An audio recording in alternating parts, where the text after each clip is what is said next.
This summer, meet the magical mermaid at VGP Marine Kingdom from April 12th till May 31st, 2024. Arunachal பிரதேசத்தில் மீண்டும் தாமரை மலர்ந்துள்ளது. ஏற்கனவே 10 இடங்களில் போட்டியின்றி வெற்றி பெற்ற பாஜகவுக்கு மக்களும் ஆதரவளித்து 36 தொகுதிகளில் அமோக வெற்றியை கொடுத்துள்ளனர்.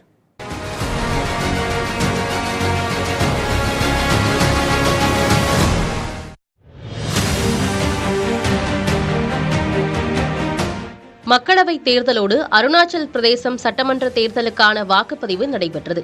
7 கட்டமாக மக்களவைத் தேர்தல் நடத்தப்பட்ட போதும் முதல் கட்டத்திலேயே அருணாச்சல் பிரதேசத்தில் வாக்குப்பதிவு நடைபெற்றது. மக்களவைத் தேர்தலுக்கான வாக்கு எண்ணிக்கை ஜூன் 4ஆம் தேதி நடைபெறவுள்ளது. ஆனால் ஜூன் 2ஆம் தேதியுடன் அருணாச்சல் சட்டப்பேரவைக்கான பதவிக்காலம் நிறைவடைவதால் வாக்கு எண்ணிக்கை முன்கூட்டியே நடத்தப்பட்டது. மொத்தம் 60 தொகுதிகள் கொண்ட அருணாச்சல் பிரதேச சட்டப்பேரவைக்கு 10 தொகுதிகளில் போட்டியின்றி தேர்வாகினர் பாஜக உறுப்பினர்கள். மீதமுள்ள 50 இடங்களுக்கு மட்டுமே வாக்குப்பதிவு நடத்தப்பட்டன. இந்த 50 தொகுதிகளில் 36 இடங்களை பாஜக வேட்பாளர்கள் கைப்பற்றியுள்ளனர். ஏற்கனவே 10 இடங்களில் போட்டியின்றி வெற்றி பெற்ற பாஜக மொத்தம் 46 தொகுதிகளை கைப்பற்றி அருணாச்சல் பிரதேசத்தில் 3வது முறையாக ஆட்சியை அமைக்கிறது. பெரும்பான்மைக்கு 31 தொகுதிகள் மட்டுமே தேவைப்படும் சூழ்நிலையில் 46 தொகுதிகளை கைப்பற்றி அசூர பலத்தோடு 3வது முறையாக பாஜக தனது ஆட்சியை தொடர்கிறது.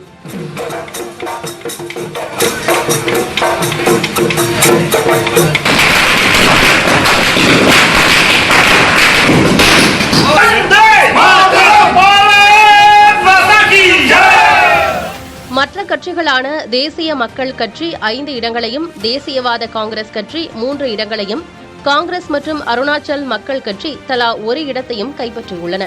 அருணாச்சல் பிரதேசத்தில் பாஜகவின் வெற்றி குறித்து எக்ஸ் வலைதளத்தில் பதிவிட்டுள்ள பிரதமர் நரேந்திர மோடி, பாஜக தொண்டர்கள் மற்றும் அருணாச்சல் பாஜக பிரமுகர்களுக்கு நன்றியை தெரிவித்துள்ளார். தங்கள் மீது நம்பிக்கை வைத்து வாக்களித்த மக்களின் வளர்ச்சிக்கு பாஜக உழைக்கும் என்றும், அருணாச்சல் மாநிலத்தை வளர்ச்சி பாதைக்கு பாஜக அழைத்துச் செல்லும் என்றும் பிரதமர் நரேந்திர மோடி தெரிவித்துள்ளார். This summer, meet the magical mermaid at VGP Marine Kingdom from April 12th till May 31st, 2024.